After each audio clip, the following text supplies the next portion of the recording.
할렐루야. 5월 26일 수요일 새벽 기도를 시작하도록 하겠습니다. 사도신경으로 우리의 신앙을 고백하시겠습니다. 나는 전능하신 아버지 하나님 천지의 창조주를 믿습니다. 나는 그의 유일하신 아들 우리 주 예수 그리스도를 믿습니다. 그는 성령으로 잉태되어 동정녀 마리아에게서 나시고 본디오 빌라도에게 고난을 받아 십자가에 못 박혀 죽으시고 장사된 지 사흘 만에 죽은 자 가운데서 다시 살아나셨으며 하늘에 오르시어 전능하신 아버지 하나님 우편에 앉아 계시다가 거기로부터 살아있는 자와 죽은 자를 심판하러 오십니다. 나는 성령을 믿으며 거룩한 공교회와 성도의 교제와 죄를 용서받는 것과 몸의 부활과 영생을 믿습니다. 아멘. 찬송가 342장 찬양하시겠습니다. 찬송가 342장입니다.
출애굽기 22장 1절부터 15절까지 말씀입니다.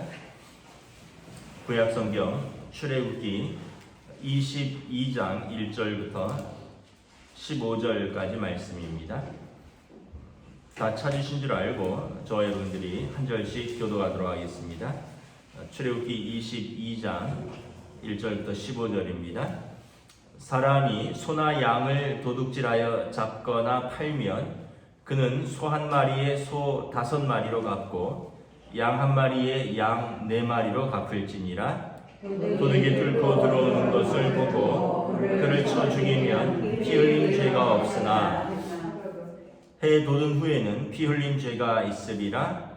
도둑은 반드시 배상할 것이나 배상할 것이 없으면 그 몸을 팔아 그 도둑질한 것을 배상할 것이요 도둑질한 것이 살아 그의 손에 있으면 소나 나귀나 양을 막론하고 갑절을 배상할지니라. 사람이 밭에서나 포도원에서 짐승을 먹이다가 자기의 짐승을 놓아 남의 밭에서 먹게 하면 자기 밭에 가장 좋은 것과 자기 포도원에 가장 좋은 것으로 배상할지니라. 불이 나서 가시나무에 내면 낯가리나 거두지 못한 곡식이나 밭을 태우면 불러온 자가 반드시 배상할지니라. 사람이 돈이나 물품을 이웃에게 맡겨 지키게 하였다가 그 이웃집에서 도둑을 맞았는데 그 도둑이 잡히면 갑절을 배상할 것이요, 도둑이 잡히지 아니하면 그 집주인이 재판장 앞에 가서 자기가 그 이웃의 물품에 손댄 여부에 조사를 받을 것이며, 어떤 잃은 물건, 즉 소나 나귀나 양이나 의복이나 또 다른 잃은 물건에 대하여 어떤 사람이 이르기를 이것이 그것이라 하면 양편이 재판장 앞에 나아갈 것이요,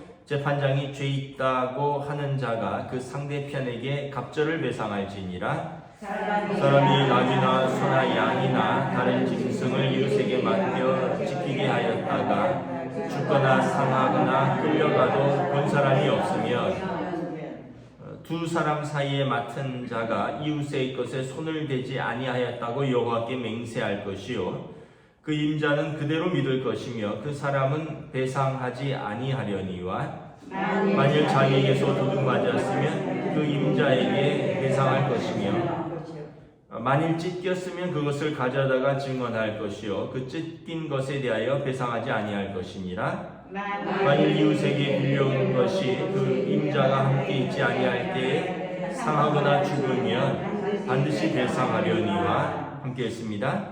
그 임자가 그것과 함께 있었으면 배상하지 아니할지니라. 만일 새낸 것이면 새로 족하니라.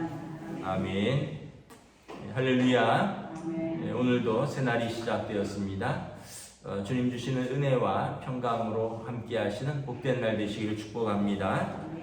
오늘은 또 수요일입니다. 오전에 수요 예배가 영상으로 준비되면 우리 또 카톡방에 올리도록 하겠습니다. 함께 또 영상으로 예배 드리시고 여러분 함께 또 공동체의 기도에 동참해 주시면 감사하겠습니다. 오늘 말씀은, 어제 말씀은 이제 어떤 생명에 관한 것, 사람이나 짐승의 생명에 관한 것이었다면, 오늘 말씀은 어떤 재물에 관한, 배상에 관한 법률입니다. 그런데 이 배상법들을 왜 이렇게 어떤 면에서 보면 나름대로 자세하게 규정을 해 놓았을까? 여러분, 이 시대가 4,000년 전, 4,500년 전입니다. 만일 하나님께서 이렇게 모세를 통해서 율례를 주시지 않으면 그럼 어떻게 될까요? 힘센 사람이 빼앗는 것입니다. 손해를 끼치고 이제 배상하지 않을 것입니다. 힘센 사람이란 얘기는 고대 세계에는 가족이 많은 사람입니다. 그러니까 족장들 시대에, 그러니까 어떤 아브라함이 이제 족장으로 시작을 했던 것이죠. 그 가문의 사람들이 숫자가 많으면 숫자가 적은 사람들이 손해를 봐도 꼼짝 못하는 거죠. 그래서 다시 말하면 남자가 여자보다 힘이 세고 또 숫자가 많은 사람들이 또 적은 사람들보다 힘이 세고, 그래서 이런 모든 것들에 대해서 어떤 면에서 보면 피해자에게 합당한 보상을 하고 약자들을 보호하기 위한 법인 것이죠. 강자가 힘을 함부로 쓰지 못하게 하고, 또 이것이 손해를 입혔다면 고의라면 징벌적으로 더 많은 책임을 부과합니다. 그러나 이제 고의가 아니라면 거기에 합당한 보상만 하면 되는 거죠. 뭐 이런 내용들이 이렇게 나와 있습니다. 뭐 요즘 법하고 다르기 때문에 이걸 한 절 한 절 다 보는 것은 뭐 큰 의미가 없지만, 예를 들면 이런 거죠. 도둑질했다면 1절에 5마리로 갚고 소는 5마리로 양은 4마리로 갚을지니라.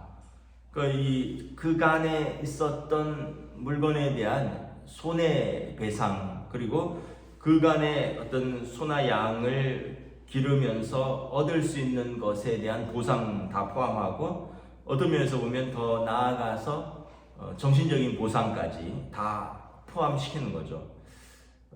여러분, 우리도 어떤 것에 손해를 끼치면 그것만 배상하면 되지 않습니다.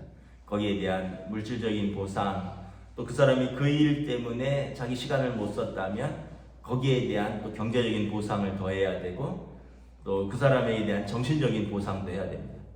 여기에 보면 징벌적인 보상들도 있는 거죠. 그래서 1배, 2배 정도가 아니라 이렇게 고의의 범죄로 인해서 손해가 발생한 경우에는 징벌적 배상으로 아주 무겁게 5배, 4배 이렇게 갚게 한다는 거죠. 이렇게 하는 이유는 뭘까요? 피해자를 보호하는 것도 있지만 이름을 통해서 이렇게 법이 엄격하게 집행되면 다른 도둑질이 일어나지 않겠죠.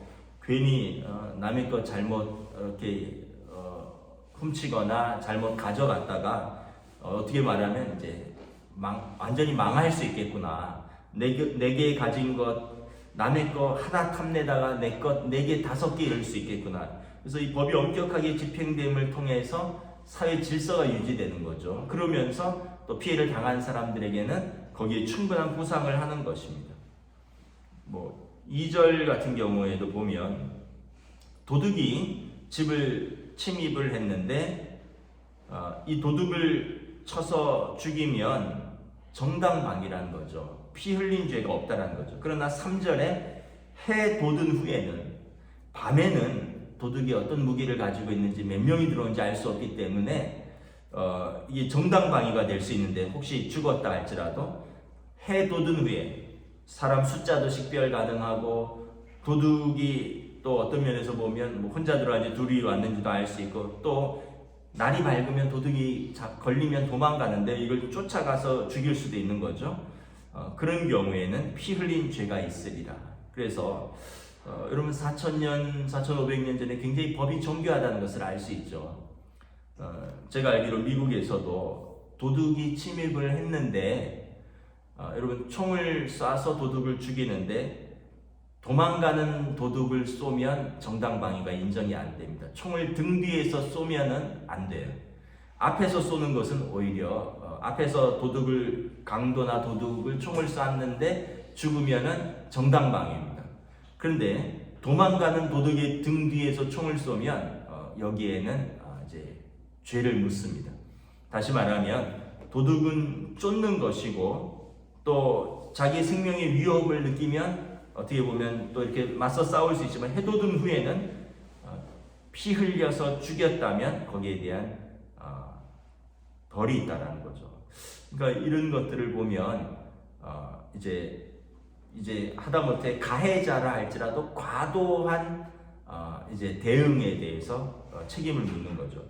그래서 여러분 사실 도둑은 우리도 말하듯이 쫓는 것이지 잡는 게 아니라 그랬잖아요. 괜히 잡다 보면 몸이 상할 수 있는 거죠. 이런 식으로 이런저런 내용들이 있습니다. 그래서 남의 밭에서 짐승이 남의 작물을 먹었다면 자기 밭에서 가장 좋은 것으로 배상할지니라. 5절 내용이 그런 것이고요.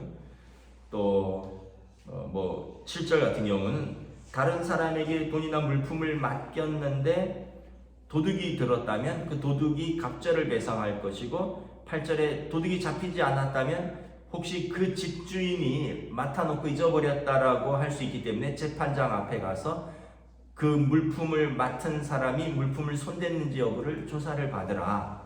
그렇게 해서 어떤 일이든지 그냥 쉽게 넘어가지 못하도록 되어 있습니다.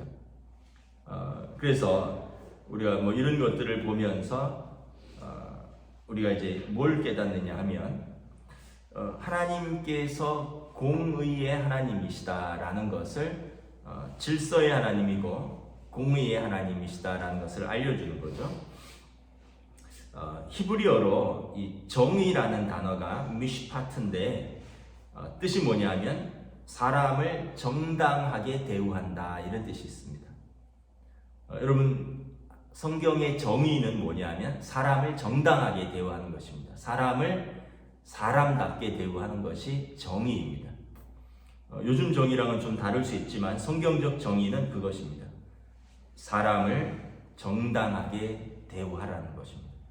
최근에 이제 어린이날이 지났는데 어떤 뉴스를 봤더니 소파 방정환 선생님이 어린이라는 말을 만들게 된 이유는 이런 어른들, 그러니까 다시 말하면 늙은이, 젊은이 이런 표현들은 있는데 어린아이에 대해서는 호칭이 없더라는 거죠. 이놈, 저놈 뭐 이렇게 부른다는 거예요. 그래서 어린이에게도 인격이 있다. 정당하게 대우해야 된다. 그래서 늙은이, 젊은이와 동일한 언어로서 어린이라는 단어를 만들었다는 거죠. 그러니까 정의인 거죠. 어린이라고 이놈저놈 불러서도 안 되고, 사실은 늙은이라는 표현이 이렇게 비하하는 표현이 아니라 그 당시에는 나이 드신 분들, 그 다음에 젊은이는 젊은 사람, 근데 어린이에 대해서는 합당한 표현이 없었다는 것입니다. 그래서 여러분 사람을 정당하게 대우할 수 있도록 우리가 애를 써야 됩니다. 그러니까 다시 말하면 여러분 다른 사람에게 내가 정당하게 대우하는 것이 성경적 정의라는 거예요. 다른 사람을 함부로 대하고 다른 사람을 무시하고 다른 사람을 하대하고 다른 사람에게 욕지거리하고 이렇다면 정의가 아닌 거예요. 하나님의 정의가 아닌 것입니다. 제 친구 중에 대리운전을 하는 친구가 있는데 그런 이야기를 하더라고요. 이 친구도 직장 다니고 이러다가 대리운전도 겸해서 하고 있고는 있는데 이런 표현을 쓰더라고요. 차의 크기, 차의 종류가 그 사람의 인격과 전혀 관계가 없다. 나이 지긋해 보이고 점잖아 보이고 고급 외제차 보이고 그래서 그 사람 차 대리하면 이 사람은 좀 점잖겠거니 하고 그런 기대를 하고 탔는데 웬걸 욕지거리에 쌓고 전화하면서 쌍스러운 소리하고 또 대리운전하니까 대리운전하는 사람한테 함부로 대하고 그리고 전화를 자기가 운전을 해 가는 동안에 전화 통화를 하는데 보면 도저히 들을 수 없는 그런 어떤 아주 몰상식하고 또 아주 음란하고 비인격적인 사람들이 많다는 거예요. 겉모습은 점잖고 고급 외제차 타고 나이도 들어 보이고 괜찮아 보이는데 형편없는 사람들이 많다는 거죠. 우리 겉모습들이 그렇다는 거예요. 거기에 속으면 안 된다는 거죠. 반면에 여러분 저는 또 그런 이야기를 들었는데 트럭 운전하는 분들도 대리를 한다는 거예요. 저는 고급 승용차만 대리를 하는 줄 알았는데 남의 집에서 인테리어라든가 공사하고 이분들도 저녁에 술을 드시잖아요. 그러니까 이분들도 어떤 면에서 보면 술 드시고 음주운전하면 안 되니까 이분들도 대리를 부른다는 거예요. 그런데 오히려 그렇게 거친 일하고 힘들게 일하는 분들 중에 괜찮은 인격을 가진 분들이 있다는 거예요. 아이고 이런 일 하실 분이 아닌 것 같은데 제 차를 몰아주셔서 감사하다 그러고 또 아주 정중하게 자기 집 위치를 알려주고 그러니까 물론 트럭이라고 다 그런 건 아니고 트럭에도 거친 운전자도 있고 또 고급차에도 또 매너가 좋은 또 정중한 분들도 있지만 우리가 일반적으로 생각할 때 저 트럭에서 아주 거친 일하고 힘든 일하고 소주 먹고 이런 사람들은 입도 거칠고 삶도 거칠겠구나. 그렇지 않다는 거예요.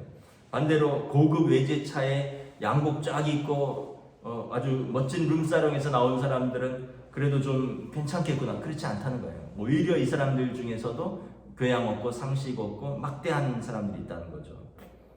그러면서 자기도 혹시 내가 다른 사람에 대해서 내가 잘못 대한 것은 없는가 이런 생각을 해보았다는 거예요. 왜냐하면 자기가 그런 일을 하면서 낯선 사람들을 계속 매일 여러 명을 만나는데 그 사람들이 나에게 대우하는 것에 대해서 마음이 상하기도 하고 또는 오히려 다른 사람들 때문에 위로를 받기도 하고 또 그분의 차를 몰아주면서 보람을 느끼기도 하고 한편으로는 그만두자 이런 모멸감도 느끼기도 하고 그렇다는 거죠. 여러분 우리가 한번 잘 생각해 봐야 돼요. 하나님께서 하나님의 형상으로 만들었습니다. 직업의 귀천이 어디 있습니까? 어려우면 트럭 운전도 할 수 있고요. 더 어려우면 대리 운전도 할 수 있고 여러분 또 그렇지 않으면 또 고상하게 다른 것도 할 수 있고 그런데 그렇다고 해서 그 사람을 함부로 대할 수 있는 권리가 누구에게 주어져 있습니까? 그래서 사람을 정당하게 대우하라는 것이 정의라는 것입니다. 우리 사회가 요즘 공정과 정의, 불의 이런 것에 대해서 요즘 굉장히 민감하죠. 여러분, 불의는 뭐냐 하면 힘을 올바르게 사용하지 않는 것입니다. 사회에서. 정의는 힘을 올바르게 사용하는 것입니다. 더 나아가서 성경적 정의는 뭐냐면 고아와 과부와 나그네를 돌보는 것입니다. 약자를 돌보는 것입니다. 우리의 정의는 어떻게 보면 그냥 힘의 올바른 사용이라면 성경적 정의는 거기서 한 걸음 더 나아가서 약한 사람을 돌보는 것입니다. 힘을 올바르게 사용한다는 것은 다시 말하면 하나님의 마음을 품고 다른 사람을 대하고 하나님의 마음을 품고 다른 사람의 재산을 대하는 것입니다. 그러니까 우리가 나는 많이 벌고 다른 사람은 적게 주고 싶고 나는 힘을 누리고 싶고 다른 사람은 내 힘 속에서 꼼짝 못하게 하고 싶고 이런 우리의 죄성인 습성들이 있다는 거죠. 이제 이것을 이제 하나님의 말씀으로 컨트롤하는 것입니다. 이게 정의예요. 그냥 내 양심과 내 상식 그 법으로 불가능한 것을 우리 양심은 이 타락한 양심이거든요. 그리고 이 법들도 허점들이 많이 있습니다. 법을 피해가는 불의가 많이 있어요. 근데 이 우리의 양심과 법을 넘어서서 성령님께서 우리의 힘을 이렇게 올바르게 쓸 수 있도록 컨트롤하는 것이 정의인 것입니다. 하나님께서 주신 생명, 다른 사람들의 자유, 다른 사람들의 재산 이런 것들을 존중하고 또 강한 자가 약한 자를 학대하고 착취하지 않는 것입니다. 더 나아가서 강한 자들이 약한 자와 가난한 자들을 돌보는 것이 성경의 정의인 것입니다. 그래서 여러분 우리가 이렇게 사람들을 대할 때 내가 하나님의 정의로 대하는가라는 마음을 항상 가지고 있어야 됩니다. 그래서 제가 욕하지 말라는 거예요. 다른 사람의 인격을 모독하는 것이고 성경적인 성도의 정의가 아니라는 것입니다. 더 나아가서 다른 사람에게 소리 지르지 말라는 것이 다른 사람에게 함부로 분노를 내지 말라는 것입니다. 성경에서. 왜냐하면 하나님의 형상으로 주신 다른 사람의 인격을 우리가 모독하는 것이기 때문에 그런 것입니다. 그래서 하나님은 정의의 하나님이시다. 그래서 하나님을 만나면 사람이 바뀌는 거죠. 삭개오를 보세요. 예수님 만났잖아요. 삭개오는 예전에 어떻게 보면 자기 그 자리와 자기 지위를 이용해서 세금을 과도하게 거두고 예수를 착복하는 사람이었습니다. 성경에 보면 토색하는 자다 이런 표현을 씁니다. 힘을 써서 다른 사람의 것을 이제 과도하게 빼앗는 것이죠. 삭개오가 예수님을 만나고 뭐라고 합니까? 토색한 것을 4배나 갚겠나이다. 다른 사람의 것을 함부로 취한 것이 있다면 4배만 갚겠나이다. 원래 신약에서는 이 구약의 율법이고 신약에서는 이제 어떻게 되냐면 훔친 것에 2배를 배상하면 되죠. 그 다음에 속죄죄 같은 경우는 부주의하게 손해를 끼쳤다면 20%를 더 배상하게 됩니다. 속죄죄나 속건죄의 규정을 보면 레위기에. 근데 삭개오는 내가 4배나 갚겠나이다. 이제 예수님을 만나면 그가 공의의 예수님, 정의의 예수님을 닮아가는 거죠. 우리가 하나님의 자녀라면 하나님의 성품을 닮아가야 됩니다. 하나님의 성품이 여러분 공의의 하나님, 정의의 하나님이라는 것을 우리가 다시 한번 깨달아야 돼요. 아니 난 그런 거 몰라. 나는 그냥 지금 나한테 중요한 게 이거야. 그렇지 않다는 거예요. 옳지 않은 겁니다. 하나님의 자녀라면 하나님의 성품과 하나님의 마음을 가지고 하나님의 시선을 가지고 하나님의 법을 가지고 살아야 되는 거죠. 난 그런 거 모른다. 그냥 나는 지금 내게 주어진 것이 중요하다. 눈 딱 감고 나는 내 거를 취하겠다. 그게 아니라는 거예요. 그럴 때 여러분 사회가 믿지 않는 사람들이 하나님이 살아계시구나 이걸 깨닫는 거죠. 하나님을 믿는 사람은 저런 사람이구나. 하나님의 성품을 우리를 통해서 아는 거예요. 하나님의 법을 우리를 통해서 그들이 배우는 것이죠. 말씀을 정리하도록 하겠습니다. 그래서 참 이 구약의 이 율법을 보면 너무 놀랍죠. 무려 4,000년 전에 이러한 법들을 하나님께서 하나님의 백성들에게 주셨다. 그래서 그들로 하여금 하나님이 어떤 분이신가, 그리고 이웃은 어떻게 우리가 대해야 하는가, 우리가 하나님께서 그것을 그들에게 가르쳐 주셨다라는 것입니다.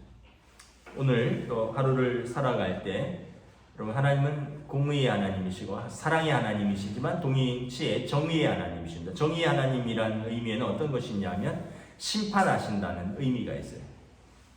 무조건 용서가 아니에요. 하나님께서 하나님의 언약 안에서 용서가 있는 것입니다.